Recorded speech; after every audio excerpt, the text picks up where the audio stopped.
news happening now. This is Wave 3 News. A day unlike any other for this Shively police officer. A husband and new father of one shot on the job today while serving a warrant and then rushed to the hospital. Thank you for joining us tonight. I'm Shannon Kogan. And I'm Scott Reynolds. We have team coverage right now to learn more about this situation, the officer and the suspect.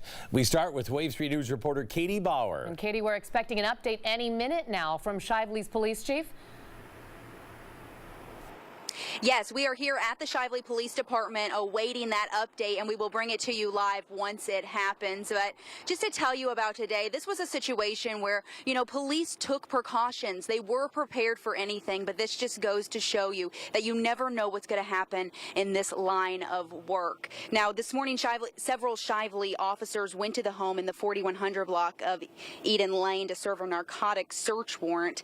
They were all part of a special investigations unit. It was only a matter of minutes before a man inside the home started firing. Police say Officer Wes Singleton was struck several times in the leg. Officers then returned fire. Both the officer and suspect were then taken to University Hospital. Unfortunately, an officer was injured, shot and injured, and so our hearts and prayer go out to him and his family, and for full recovery. As far as the bad guys, same thing. We don't want to see any loss of life. And not long after the shootout, a woman who neighbors say lives inside the home was also taken away in handcuffs by police. The shooting suspect's name has not yet been released. And again, chief here at Shively headquarters. So as soon as that happens, we will be sure to bring it to you live. Live in Shively tonight, Katie Bauer, Wave 3 News. Thanks, Katie. Air 3 above that scene today as police escorted Officer Singleton's ambulance right to U of L Hospital. It happened around 11:45. Wave 3 News reporter Connie Leonard joining us from the hospital now. And Connie, what's the latest on the officer's condition?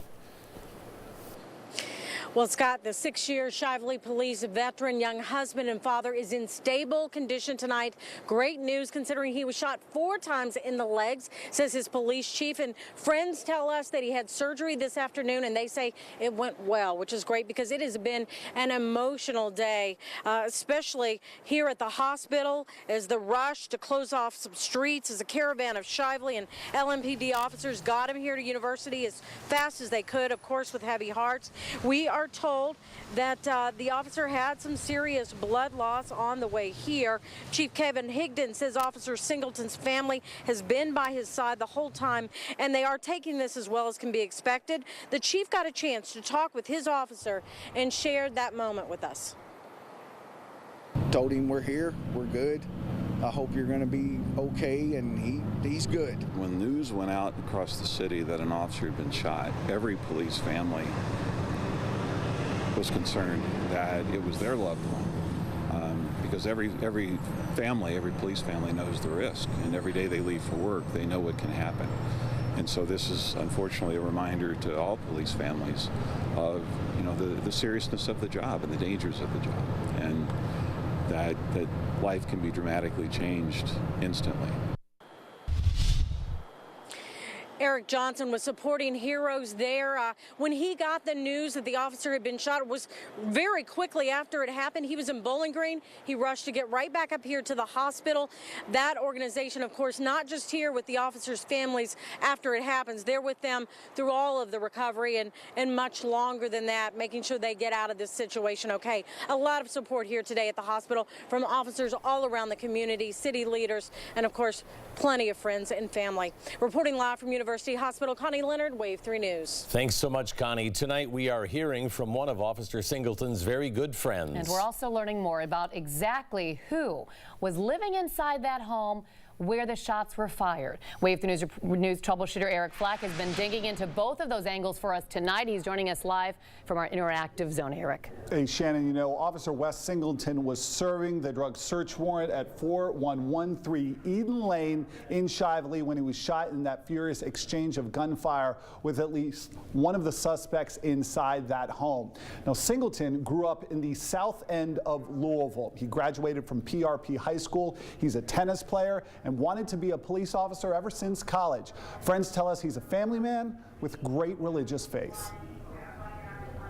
I don't know, I feel a lot of things right now, but I'm worried about him, I'm worried about his family. He's got this young family now, and I just hope that his injuries are so that he can recover fully and get back out there being a police officer. We've also been digging to find out exactly who was living inside that home where Officer Singleton was shot. Now, earlier in the newscast, we showed you this woman. Her name is 51-year-old Loretta Harris. She was led away in handcuffs. LMPD telling us tonight that she was not arrested in relation to this incident, but she has now been booked into Metro Corrections on an outstanding warrant for trafficking methamphetamine. Records show that she was living inside this home, along with at least 2 other people, including the owner. Now, we're not releasing his name or the name of anybody else connected to the home yet, because police have yet to identify the people involved, who that drug search warrant was being served on, or the name of the person who shot Officer Singleton 4 times in the legs. Now, that suspect was also hit when police returned fire. That person transported to U of L Hospital. No word on their condition tonight. We do want to send it back to you right now, Shannon and Scott, for the latest on this developing situation. Thanks so much. Troubleshooter Eric Flack with the latest, and we have a press conference beginning right about now in Shively. Chief Kevin Higdon, let's listen in. Of you are aware, Shively police officers were serving a narcotic search warrant on Eden Lane when shots were fired at officers. One of our detectives was shot 4 times in the legs as a result. The detective was transported to University Hospital, has gone through surgery, and is recovering and doing well. One of the suspects was wounded when officers returned fire. The suspect was also treated at University Hospital. His status is unknown at this time. Louisville Metro Police Public Integrity Unit is handling the investigation, which is common practice for officer-involved shootings. The LMPD Public Integrity Unit will be handling the charging of the individuals in the home, so we will defer to them for their information. This was an unfortunate incident, but we are very happy that the detective is likely to be okay. We have received a tremendous amount of support from the community and other agencies. We would like to thank everyone for their assistance, their calls, and their support. The members of the Shively Police Department are some of the finest in the country, and we will continue to serve this community as we do every day. Thank you. Thanks, Chief. Well, that was a rather quick update from Chief Kevin Higdon with the Shively Police Department. But the best news is that this officer, 31-year-old Wes Singleton, had surgery and is expected to be okay. Yeah, he's got a young child and now expected to make a good recovery, and we hope it also can resume his career on the force. The suspect's condition still unknown at this time. We'll continue to follow it and have more on our newscast tonight. We'll be right back. What about that neighborhood where the Shively police officer was shot? Did neighbors there suspect something might happen? Wave 3 News reporter Kayla Vanover has been in the neighborhood all day talking to people, and she joins us now live with more. And have police cleared this scene yet? Scott, Shannon, it is still very much an active scene. You can see behind me there's still caution tape and lights, and that is still creating some commotion for neighbors who are in the area. And those who actually are familiar with the home involved in today's shooting say this bust was destined to happen. Today. I'm honestly not surprised. Avery Newworth lives next door to the home where Officer Wes Singleton was shot while serving a narcotic search warrant. As I honestly knew they would get caught one day, but I just didn't know what day it would be. Within minutes, Eden Lane, Gars Lane, and Dixie Highway were shut down as officers near and far were en route to assist their fellow man. I'm thinking probably about 60. I don't know. I've never seen nothing like it. After EMTs were able to get Officer Singleton in the ambulance, the expressways and streets leading into downtown Louisville also closed to provide a clear route. Back in Shively, the scene began to quiet down. More curious neighbors drawing near. There's a couple parts over here in Shively that are kind of rough, but not really. I mean, some parts, yes, they get a little busy, but most of the time it's quiet. Brandon True walks nearby neighborhoods often and says these streets are not the same as when he moved here 16 years ago. Shively has changed a lot.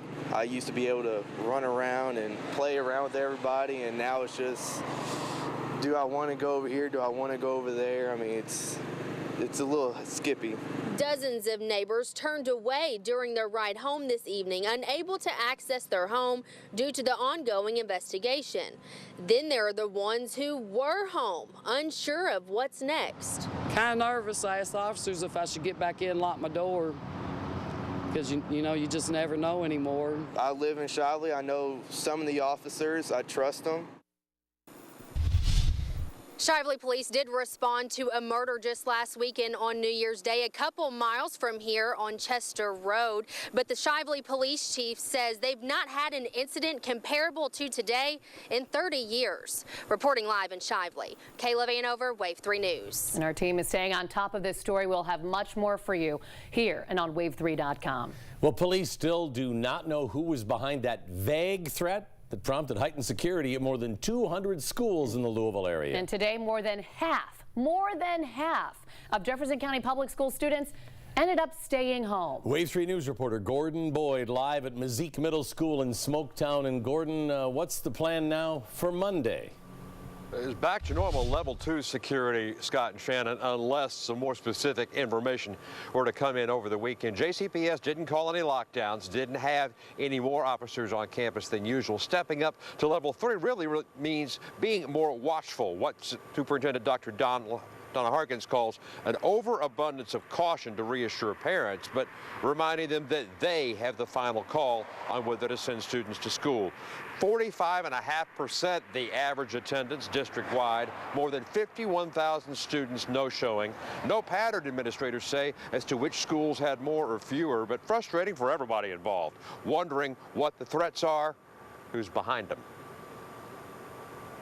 When kids do certain things, I think that's a reflection of bullying, and I think kids, eventually explode in those situations. I think it's something way more serious, probably something to do with adults just trying to strike fear and just trying to mess with things. Not knowing which school the threats was for and not having a vehicle to get to a school to get my child, I just didn't send her today. And to quantify that for an individual student, our students, as we talked about this morning, can't afford to lose learning. Attendance does affect state money for schools, but Superintendent Hargan says she can't put a precise dollar figure on that. We understand that fewer teachers called off than normal today, only about 8% as compared to 10%.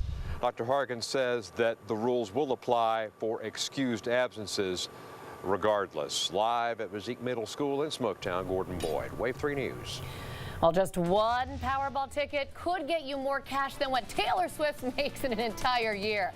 But even if you're not the jackpot winner, you can still win a prize. And Brian Good breaks down when to expect rain this weekend to help you make those plans. Are you getting a ticket? The largest Powerball jackpot ever will be drawn tomorrow, $800 million. It will actually be the largest jackpot of any lottery game in U.S. history. Wave 3 News reporter Dawn G shares a few fun facts and tips for playing the game if you plan on trying your luck, and why not now, huh, Dawn? You know, why not? It is a true ticket-selling frenzy right now. 60 tickets per second or 3,600 tickets per minute are being sold in Wave Country right now, and that is expected to increase as we get closer to the deadline, Saturday night at 10 p.m. Eastern Time, the cutoff for the sale of Powerball tickets. 18 Powerball winners have been in Kentucky. A couple in Georgetown claims the largest jackpot in the state with $128.6 million. All right, so what's the first thing you should do if you find yourself holding the winning number? first. Flip that ticket over on the back and sign your name on the back of it. That ticket is a bearer instrument, so it's whomever brings us that ticket is who's going to be the winner of that prize. So we encourage you to sign the ticket, and the second thing we encourage you to do is to stay quiet about it. All right, those are the two things you have to remember. Now, so how actually do you play? And you're probably thinking you just pay the money. No. To win the jackpot prize, we all know this, you have got to match all 5 of the white balls plus the Powerball. But look at your odds, okay? Check them out. But you can still win some money if you don't match all of them. If you just match the Powerball itself, okay, you get $4. At least 3 white ball numbers, but no Powerball on your ticket, you'll still get some cash. In fact, if you match all the white balls, but not that little Powerball, you still win, I'll take it, $1 million. If you get the Powerball and any matched white ball numbers, you can get between $4,000 and $50,000. If you don't, if you're not able to remember all that, just get a ticket. The order on the number of the ticket of the balls, it doesn't matter. And of course, there can be a multiplier drawn as well, which would increase the amount of all of those prizes other than the jackpot. If no one wins the jackpot, Shannon and Scott and Brian, get ready for this, it will go up to $1 billion or more. Wow. I mean, I was so surprised that someone didn't win this week. It's shocking when you think how many numbers are out there. Yeah, but you could get hit by a meteor before you win. Yeah, good point. And be elected president and get hit by a meteor, I think. But, you know, and then be quiet. Be quiet. Yeah, I think you'd scream so loud the whole neighborhood would have their lights on going, what just happened? Yeah. All right, well, let's check in right now with meteorologist Brian Good, and things are changing this weekend. Yeah, hopefully we'll see how that turns out with the lottery. So the only thing everybody's going to be watching this weekend will be the lottery numbers. It's also going to be the temperature. I mean, this is going to be a big cold front temperature-wise coming our way as we head into this weekend. That's really going to produce wind chills into the single digits in some areas by the time we head into Monday. So this is a decent front moving through. Now, it's not going to arrive tonight. So if you have any plans tonight, you're in good shape. Our Kentucky One SkyTrack camera from the top of Jewish Hospital with the Bread, Heart, and Lung Center looking pretty good right now in downtown. We've had some low clouds every once in a while, but really the